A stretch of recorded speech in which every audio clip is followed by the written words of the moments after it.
Hi, well, here we are. We just arrived in Bristol, and I'm here to see Carl Melegari. So let's waste no time. Let's get to his house and see what he's done.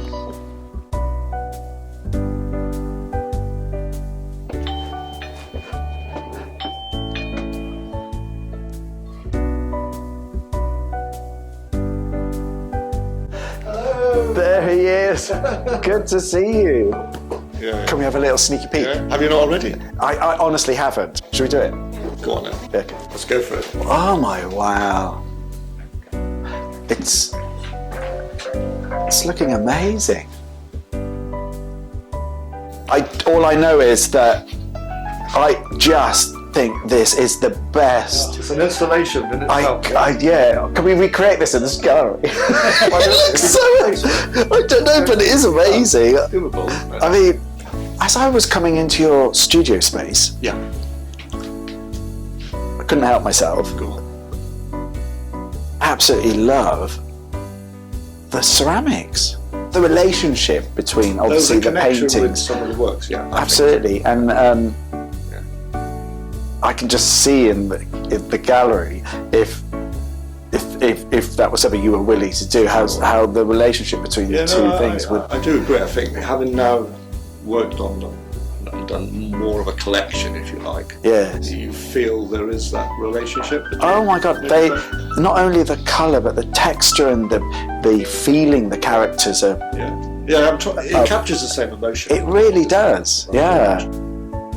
As long as the paint stays relatively fluid, I keep the palettes open and so whatever's around me is kind of used in the painting that I'm working on. And because I work on them continually, so just because they're hung doesn't necessarily mean they're completely finished. I might bring one down and rework into it, and if there happens to be colours that I feel are lacking, or I feel that the need to put them in, I do so.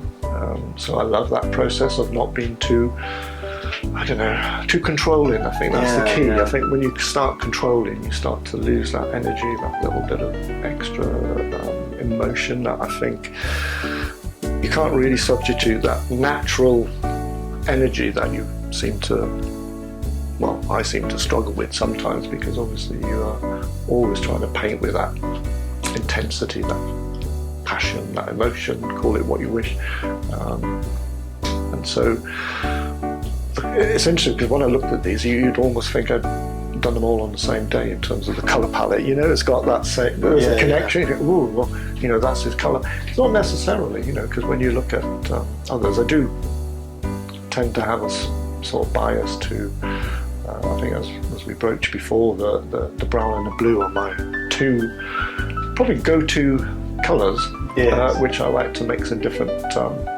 it might go to the warmer, the cooler palettes, more intensity. I do love the heavy tonal chiaroscuro sort of feel in paintings. I like the heaviness, I like the contrast, I like the dark versus light element, and that's probably, I think, something that comes through in most of my work is the contrast of tone.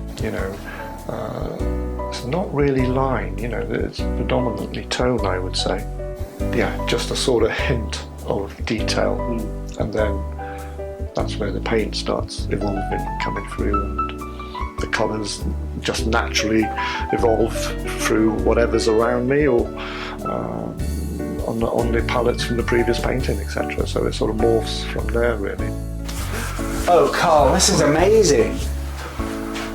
Look at that. Absolutely. This has got to go in the show, hasn't it? I think so, don't you? Can we take it back up to the main street? Should we take it back up and see it with the others? Yes, please.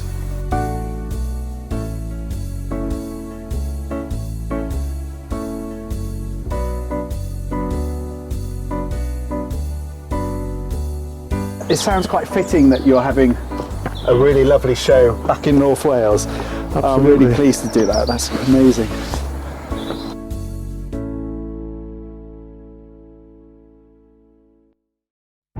I had such a fantastic time when I went to see Carl Melegari in Bristol, and all the work is up. So let's take a sneaky peek.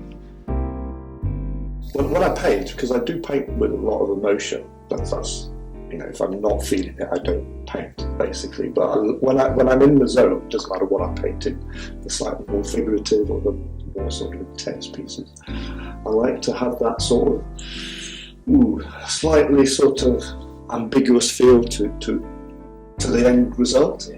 So I'm not trying to be too literal in response. And I think quite often it's always in the eyes, isn't it? Usually people will say, I don't see myself as a portrait painter, even though there's paintings that you will categorise as portraits, but they're more specifically sort of figurative paintings, let's say, or semi-abstract when it goes to that level. But the eyes, I think, are probably in some cases the most important emotion. And yet I find without the eyes, it creates an even more emotive end result. So in a sense, to me, it's a little bit strange, because if I'm trying to capture, let's say I did a portrait of you, the eyes would tell a lot about you. Equally, if the eyes are not there, if you like, the viewer has to work much harder, and yet the emotion is still there, because somehow that mystery or that intrigue.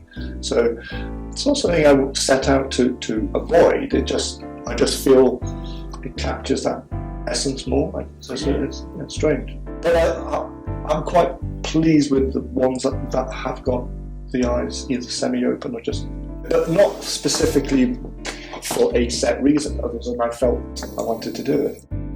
Otherwise I'd have avoided it totally and gone per norm, if you like. Because I do like this sort of little bit with the sculptures. I found that if you just move the head a little bit, you're creating that form of something's happening rather than it being still, too upright. So that's Carl's exhibition. So it runs from the 14th of March to the 5th of April, and I'm really hoping you can make it. As you can see, it's going to be a fantastic show.